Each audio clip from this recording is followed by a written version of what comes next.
approached it.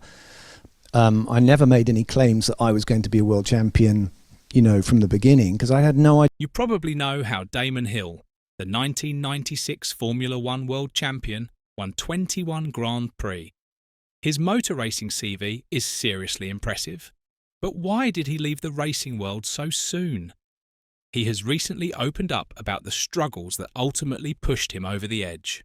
Stick around, because we're about to dive into his fascinating life to unravel this mystery once and for all.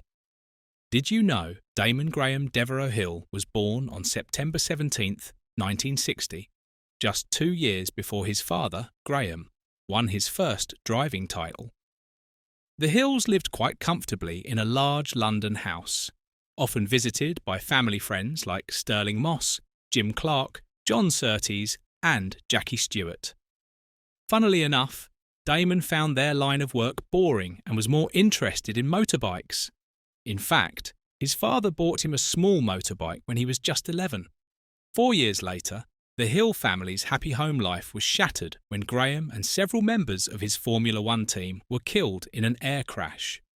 Insurance claims wiped out all the family savings, leaving Bet Hill to raise Damon and his 2 sisters in drastically reduced financial circumstances. But don't fret, because things turned out well for him soon enough. Isn't it crazy how many of our heroes have a rags to riches story? It really makes you believe in a better future, doesn't it? Speaking of stories, don't forget to hit like and subscribe to this channel to hear the insane backstories of some of our most loved sportsmen. Now back to Hill, who credits his parents for instilling in him the qualities needed to endure and overcome hardships. His father became a champion through dedication, persistence, and hard work, and was also known for his keen sense of humour.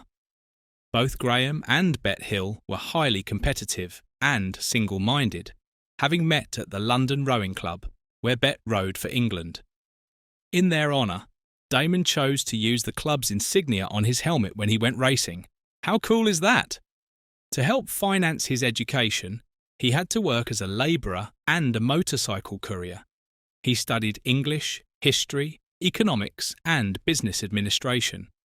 Then how did he end up in racing? Well, in 1981, he started competing on bikes, preparing them himself and towing them to races where he slept in a tent. So by 1985, at 25, he found enough sponsorship for a season of Formula Ford racing. He showed promise but wasn't highly rated. The same went for Formula 3, where he won 3 races in 3 years. Another 3 years in Formula 3000 didn't produce a victory either, but his hard work impressed Williams enough to hire him as a test driver in 1991. And the rest, as they say, is history. Can you imagine his debut in Formula One? It was with the struggling Brabham team, and he only managed to qualify twice in 8 races. But his continued testing with Williams, logging over 18,000 miles in 2 years, paid off. First for Nigel Mansell, who won the 1992 driving title in a car Damon helped develop, and then for Damon himself when he was promoted to replace Mansell. At 33, with only 2 Grand Prix starts on his CV, he finally seized his opportunity in 1993. He won 3 races and finished 3rd overall behind his title-winning teammate Alain Prost. After Prost retired, he had to lead the team following Ayrton Senna's tragic death in 1994. He stepped up brilliantly, a real shining star. Pretty amazing, right? But behind his early departure from racing lay many struggles. He has only recently opened up about these, recognising similar issues among other sportsmen.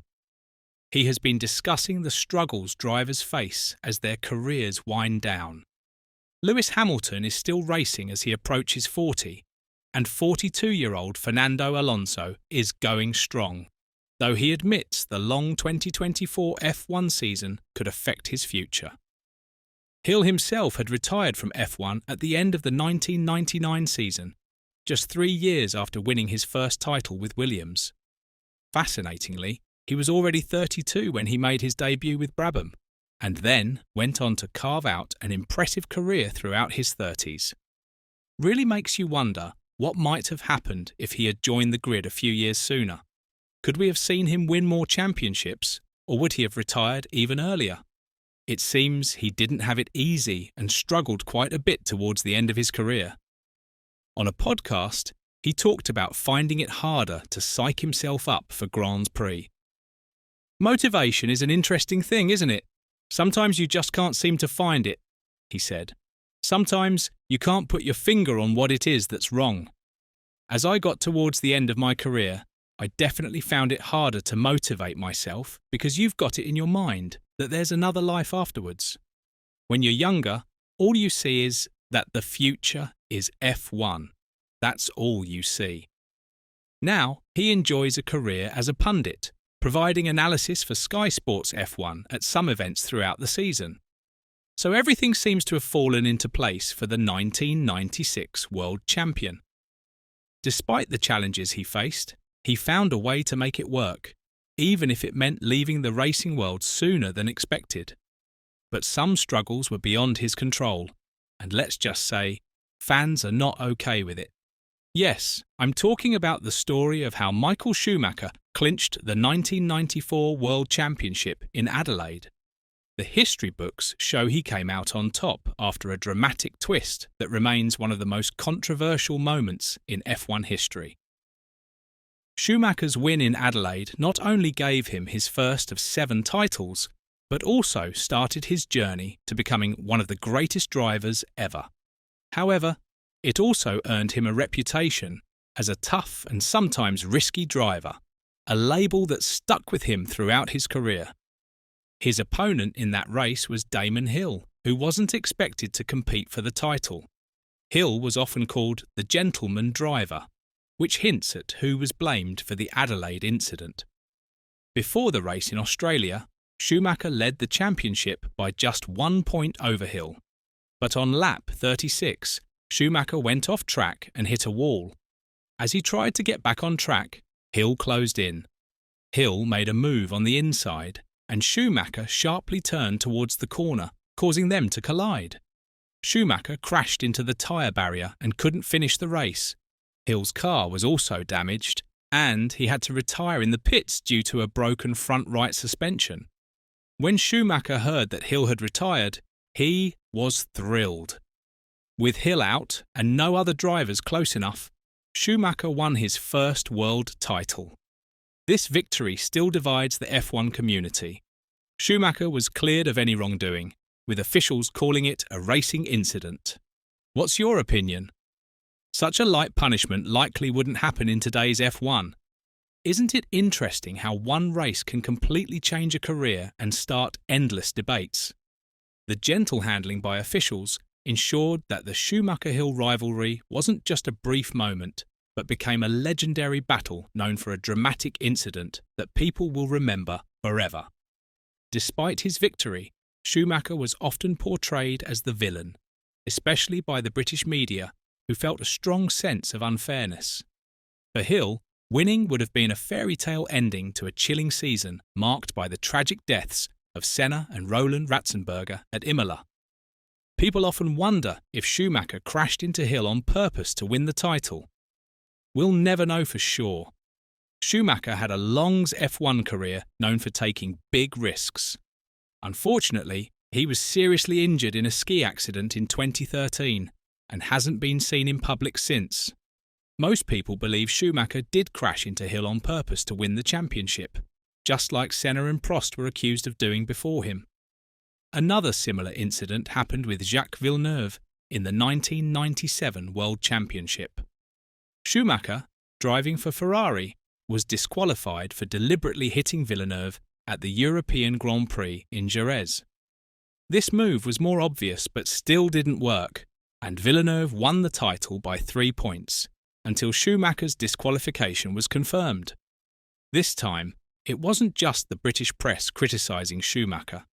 Even German newspapers like Bild wrote, "He played for high stakes and lost everything, the World Championship and his reputation for fair play. There is no doubt that he wanted to take out Villeneuve." In contrast, Hill was and still is a popular figure. His initial reaction to the incident was surprisingly graceful and restrained. He later said, "I saw the opportunity and thought I had to go for it, but it didn't happen. In retrospect, I would have let him go." But it soon became clear this controversy would be hard to forget, despite Hill and Williams' acceptance. Sadly, the pair never reconciled before Schumacher's horrific accident in 2013. Hill told Channel 10 last year, "I don't think he was really interested in getting any relationship going. It's a shame. I would have liked to have known him better, but that might not happen now." That's it for this one, but if you happen to like F1 legends, make sure to check our latest video on Mario Andretti. I'm sure you'll love it.